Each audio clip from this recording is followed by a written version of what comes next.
ये पुस्तक माता-पिता, अभिभावकों, शिक्षकों और उन सभी लोगों के लिए लिखी गई है जो बच्चों के साथ समय बिताते हैं और ये समझना चाहते हैं कि बच्चों के मन और व्यवहार के पीछे वास्तव में क्या चल रहा होता है। द होल ब्रेन चाइल्ड का मूल संदेश बहुत मानवीय और आशावादी है। ये पुस्तक ये बताती है कि जब हम ये समझ लेते हैं कि बच्चे का मस्तिष्क कैसे विकसित होता है और कैसे काम करता है, तो हम बच्चों के व्यवहार को अलग नज़र से देखने लगते हैं।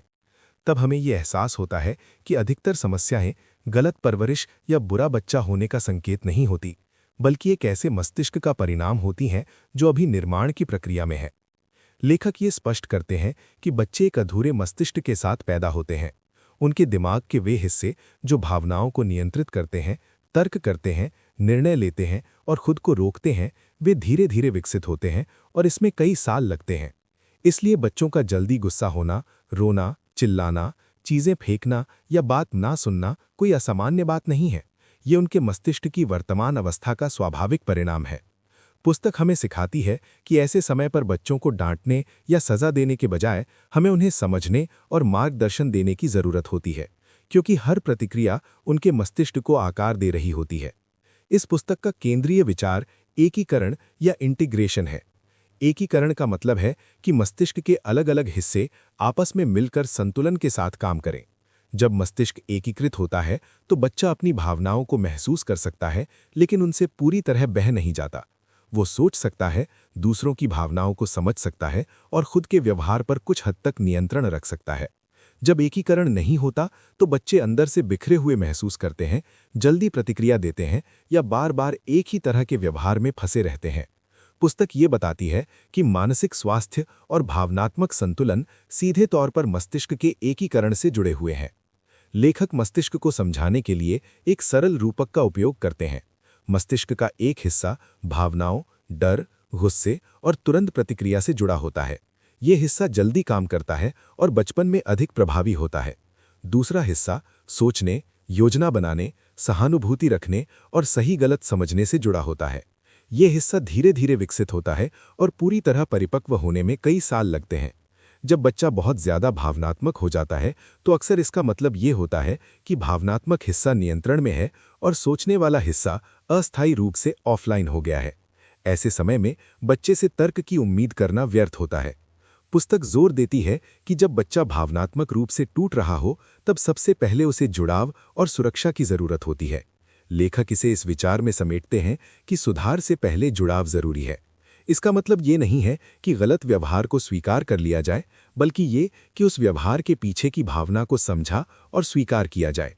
जब बच्चा ये महसूस करता है कि कोई उसे समझ रहा है तो उसका मस्तिष्क धीरे धीरे शांत होने लगता है। इसके बाद ही सीखने और मार्गदर्शन की प्रक्रिया संभव हो पाती है। पुस्तक ये भी समझाती है कि मस्तिष्क के दाएं और बाएं हिस्से अलग-अलग तरीकों से काम करते हैं। एक हिस्सा शब्दों, तर्क और विवरणों से जुड़ा होता है, जबकि दूसरा हिस्सा भावनाओं, चित्रों और समग्र अनुभव से जुड़ा होता है। कई बार बच्चे कुछ महसूस करते हैं लेकिन उसे शब्दों में नहीं कह पाते। ऐसे समय में जब वयस्क बच्चे की भावनाओं को शब्द देते हैं तो वे मस्तिष्क के दोनों हिस्सों को जोड़ने में मदद करते हैं। धीरे धीरे बच्चा खुद भी अपनी भावनाओं को पहचानना और व्यक्त करना सीखता है। कहानी सुनाना और अनुभवों के बारे में बात करना भी मस्तिष्क के विकास में महत्वपूर्ण भूमिका निभाते हैं। जब बच्चे अपने अनुभवों को शब्दों में ढालते हैं तो वे अपनी यादों को व्यवस्थित करते हैं। इससे डर और भ्रम कम होता है। खासकर मुश्किल या डरावने अनुभवों को समझने में ये प्रक्रिया बहुत सहायक होती है। जब कोई भरोसेमंद वयस्क बच्चे के साथ बैठकर उसकी बात सुनता है, सवाल पूछता है और उसे सुरक्षित महसूस कराता है, तो बच्चा उन अनुभवों को बेहतर ढंग से समझ पाता है। भावनाओं और सोच के बीच संतुलन बनाना भी पुस्तक का एक मुख्य विषय है। भावनाएं बुरी नहीं होती, वे हमें महत्वपूर्ण संकेत देती हैं। समस्या तब होती है जब भावनाएं सोच पर पूरी तरह हावी हो जाती हैं।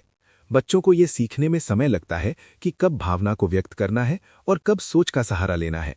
वयस्क इस सीख में मदद कर सकते हैं, खासकर तब जब वे खुद अपनी भावनाओं को पहचान कर शांत और सोच समझकर प्रतिक्रिया देते हैं। प्रतिक्रिया और उत्तर देने के अंतर को भी पुस्तक समझाती है। प्रतिक्रिया तुरंत और भावनात्मक होती है, जबकि उत्तर देने में थोड़ा ठहराव और सोच शामिल होती है।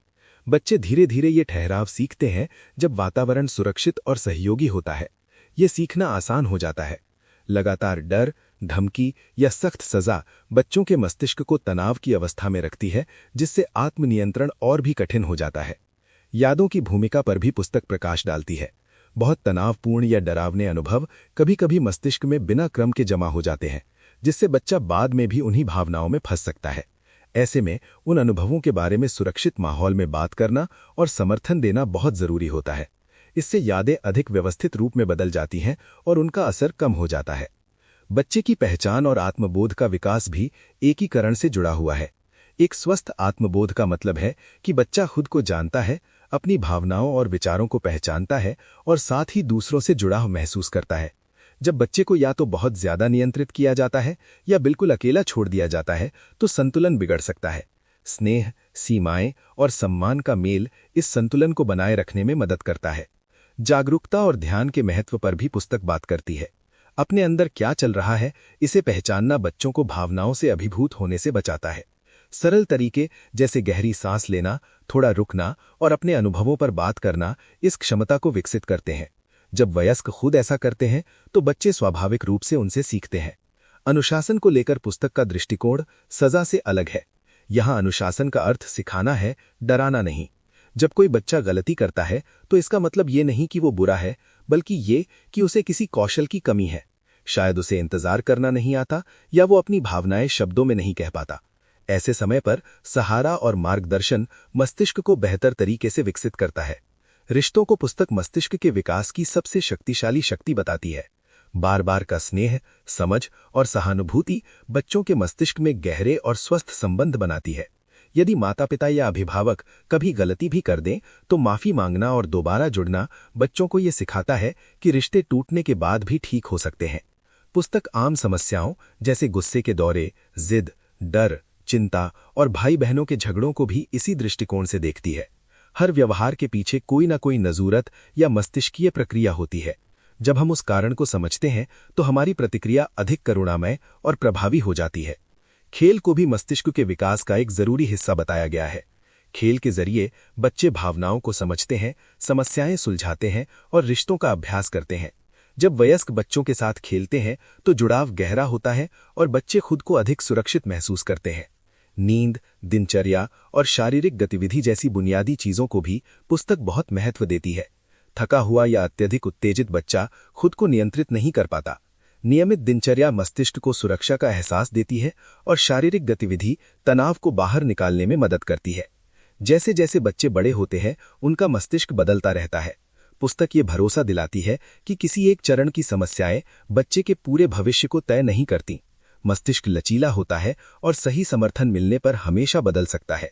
अंत में ये पुस्तक माता-पिता और अभिभावकों को आशा और आत्मविश्वास देती है। इसका संदेश ये नहीं है कि हमें परफेक्ट बनना है, बल्कि ये कि हमें सीखते रहना है, जुड़े रहना है और बच्चों को समझने की कोशिश करते रहना है। हर कठिन पल भी मस्तिष्क के विकास का अवसर हो सकता है। प्रेम, धैर्य और समझ के साथ हम बच्चों को न सिर्फ अच्छा व्यवहार सिखा सकते हैं, बल्कि उन्हें एक संतुलित, मजबूत और करुणामय इंसान बनने में मदद कर सकते हैं।